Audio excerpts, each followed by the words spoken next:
राधे राधे, जय श्री कृष्णा। आज मैं आपको सुनाने जा रही हूँ आषाढ़ महीने में आने वाली सकट चतुर्थी की कथा। आषाढ़ महीने के कृष्ण पक्ष में आने वाली चतुर्दशी को एक दंत गणेश जी की पूजा होती है। इस दिन सुबह जल्दी उठकर स्नान कर साफ सुंदर वस्त्र धारण करें और एक दंत गणेश जी का मन ही मन ध्यान करें और इस व्रत का संकल्प करना चाहिए। और साथ ही गणेश जी भगवान से यह भी प्रार्थना करें कि हे गणेश जी, मैं आपके इस व्रत का संकल्प करता हूँ, आप मुझ पर कृपा करें जिससे इस व्रत को पूरा कर सकूं। इसके बाद सारी पूजा अर्चना करके और सारे दिन गणेश जी का भगवान के स्मरण करते रहें। शाम को विधि पूर्वक एक दंत गणेश जी का पूजन करें और साथ ही चंद्रमा को अर्घ्य दें। आषाढ़ कृष्ण पक्ष की चतुर्दशी की कथा अवश्य सुने और दूसरों को भी सुनाएं। सकट चौथ व्रत की कथा दोपहर बाद सुनी जाती है। जब भी कथा सुने तो ध्यान रखें कि उस समय राहु काल का समय ना हो, क्योंकि राहु काल में कोई भी शुभ कार्य नहीं किया जाता। सकट चौथ का व्रत करने से अपने सुहाग की प्राप्ति होती है और संतानहीनों को संतान की प्राप्ति होती है और निर्धन को निर्धन की प्राप्ति होती है। साधक के सभी मनोरथ पूर्ण हो जाते हैं और साथ ही सभी शत्रुओं का नाश भी हो जाता है। आषाढ़ मास के संकट चतुर्थी को राजा महिजीत की कथा कही जाती है और सुनाई जाती है। सभी के मंगल जीवन की कामना करते हुए शुरू करते हैं आषाढ़ मास की संकष्टी चतुर्थी की व्रत कथा। बोलो गणेश भगवान की जय हो। एक बार माता पार्वती जी ने गणेश जी से पूछा कि हे वत्स, आषाढ़ मास की चतुर्दशी बहुत ही शुभ बताई गई है, आप उसका विधान बतलाइए। इस मास की चतुर्दशी का नाम क्या है और इस की पूजा किस प्रकार करनी चाहिए और इस दिन कौन सी कहानी सुननी चाहिए, मुझे सब कुछ विस्तार से बताने की कृपा करें। तो गणेश जी ने उत्तर दिया कि हे माता, पूर्व काल में इस प्रश्न को युधिष्ठिर ने श्री कृष्ण भगवान से पूछा था और श्री कृष्ण भगवान ने कहा था, जो आज मैं आपको बतलाता हूँ, ध्यान पूर्वक सुनो। यह कहकर गणेश जी ने पार्वती जी को बताना शुरू किया कि भगवान श्री कृष्ण ने युधिष्ठिर से कहा कि हे राजन, श्री गणेश जी का पूरा इतिहास मैं तुमको आज कह सुना रहा हूँ, सो ध्यान से सुनिए। हे कुंती पुत्र, आषाढ़ कृष्ण पक्ष की चतुर्दशी को गणेश जी का नाम लेकर लंबोदर का पूजन करना चाहिए और पूजन विधि विधान से करना चाहिए। इस दिन राजा महिजीत की कथा सुननी चाहिए। मैं आपको कथा सुना रहा हूँ, सो ध्यान पूर्वक सुनो। यह कहकर भगवान श्री कृष्ण ने युधिष्ठिर को आषाढ़ माह की संकट चतुर्थी की कथा सुनाई। हे राजन, द्वापर युग में महिष्मती नगरी का महिजीत नामक राजा था। वह बड़ा ही पुण्यशील और प्रतापी राजा था। वह अपनी प्रजा का पालन पुत्रवत करता था, किंतु संतानविहीन होने के कारण उसे राजमहल का वैभव अच्छा नहीं लगता था। वेदों में निसंतान का जीवन व्यर्थ माना गया है। यदि संतान व हीन व्यक्ति अपने पितरों को जल दान देता है तो उसके पितृगण उस जल को गर्म जल के रूप में ग्रहण करते हैं। इसी उपयोग में राजा बहुत ही समय व्यतीत हो गया। उन्होंने पुत्र प्राप्ति के लिए बहुत से दान यज्ञ आदि किए, फिर भी राजा को पुत्र रत्न की प्राप्ति नहीं हुई। जवानी ढल गई और बुढ़ापा आ गया, किंतु वंश वृद्धि ना हुई। तदनंतर राजा ने विद्वान ब्राह्मणों और प्रजाजनों से संदर्भ में परामर्श किया।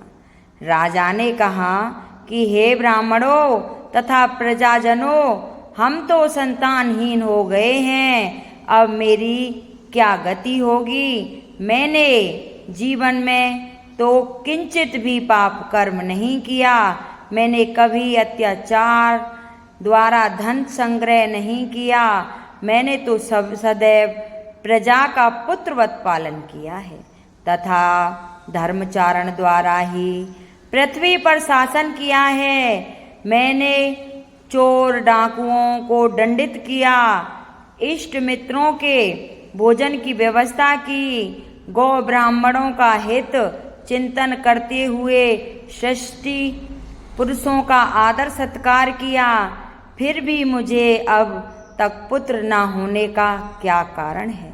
विद्वान ब्राह्मणों ने कहा कि हे राजन, हम लोग वैसा ही प्रयत्न करेंगे जिससे आपके वंश की वृद्धि हो। इस प्रकार कहकर सब लोग युक्ति सोचने लगे।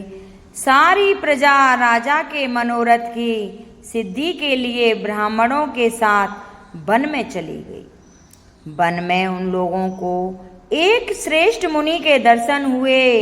वे मुनिराज निराहार रहकर तपस्या में लीन थे। ब्रह्मचारी के समान वे आत्मजित, क्रोधजित तथा सनातन पुरुष थे। संपूर्ण वेद विशारद एवं अनेक ब्रह्म ज्ञान संपन्न थे। महात्मा थे, उनका निर्मल नाम था। लोमस ऋषि था। प्रत्येक कल्पांत में उनके एक एक रोम पतित होते थे, इसलिए उनका नाम लोमस ऋषि पड़ गया। ऐसे त्रिकालदर्शी महर्षि लोमस के उन लोगों ने दर्शन किए। सब लोग उन तेजस्वी मुनि के पास गए। उचित संदर्भना एवं प्रणमादिक के मनमंतर सभी लोग उनके समक्ष खड़े हो गए। मुनि के दर्शन से सभी लोग प्रसन्न होकर परस्पर कहने लगे कि हम लोगों को सौभाग्य से ही ऐसे मुनियों के दर्शन हुए हैं।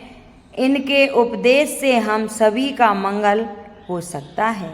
ऐसा निश्चय कर उन लोगों ने मुनिराज से कहा, हे ब्रह्म ऋषि, हम लोगों के दुख का कारण सुनिए। आपने संदेह के निवारण के लिए हम लोग आपके पास आए हैं। हे भगवान, आप कोई उपाय बतलाइए।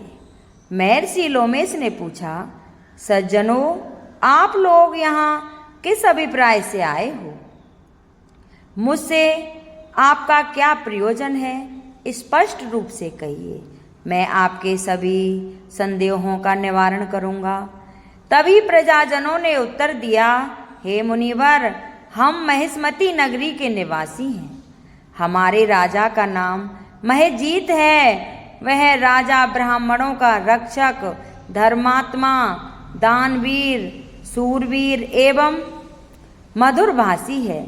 उस राजा ने हम लोगों का पालन पोषण किया है, परंतु ऐसे राज को आज तक कोई संतान प्राप्ति नहीं हुई। हे भगवान, माता पिता तो केवल जन्मदाता ही हैं, किंतु राज की व्यवस्था में पोषक एवं संबंधक होता है। उसी राजा के निमित्त हम लोग ऐसे गहन वन में आए हैं। महर्षि, आप कोई ऐसी युक्ति बताइए जिससे राजा को संतान की प्राप्ति हो सके, क्योंकि ऐसे गुणवान राजा को कोई पुत्र ना हो यह बड़े दुर्भाग्य की बात है। हम लोग परस्पर विचार विमर्श करके इस गंभीर वन में आए हैं। उनके सौभाग्य से ही हम लोगों ने आपका दर्शन किया है। हे मुनिवर, किस व्रत दान पूजन आदि अनुष्ठान कराने से राजा को पुत्र होगा, आप कृपा करके हम सभी को बतलाएं। प्रजाजन की बात सुनकर महर्षि लोमेश ने कहा, हे सज्जनों, आप लोग ध्यान पूर्वक सुनो। मैं सकट नाशक व्रत को बतला रहा हूँ। यह व्रत निसंतान को संतान और निर्धनों को धन देता है। आषाढ़ कृष्ण चतुर्दशी को एक दंत गजानन नामक गणेश जी की पूजा करें। राजा व्रत करके श्रद्धायुक्त हो ब्राह्मणों को भोजन करावे और उन्हें वस्त्र दान करे। गणेश जी की कृपा से उन्हें अवश्य ही पुत्र की प्राप्ति होगी। महर्षि लोमेश की यह बात सुनकर सभी लोग करबद्ध होकर उठ खड़े हुए। नतमस्तक होकर दंडवत प्रणाम करके सभी लोग नगर में लौट आए। वन में घटित सभी घटनाओं को प्रजाजनों ने राजा से बतलाया। प्रजाजनों की बात सुनकर राजा बहुत ही प्रसन्न हुआ और उन्होंने श्रद्धा पूर्वक विविध गणेश जी चतुर्थी का व्रत करके ब्राह्मणों को भोजन वस्त्र आदि दान किया। रानी सुदीक्षिणा को श्री गणेश जी की कृपा से सुंदर और सुलक्षण पुत्र प्राप्त हुआ।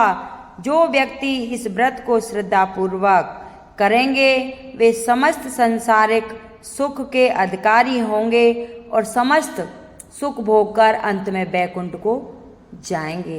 ये एक दंत गणेश जी की कथा थी। अगर किसी को अच्छी लगी हो तो लाइक सब्सक्राइब करें और ज़्यादा से ज़्यादा शेयर करें, जिससे सभी माता बहनों के पास ये कथा पहुंच जाए। बोल गणेश भगवान की जय।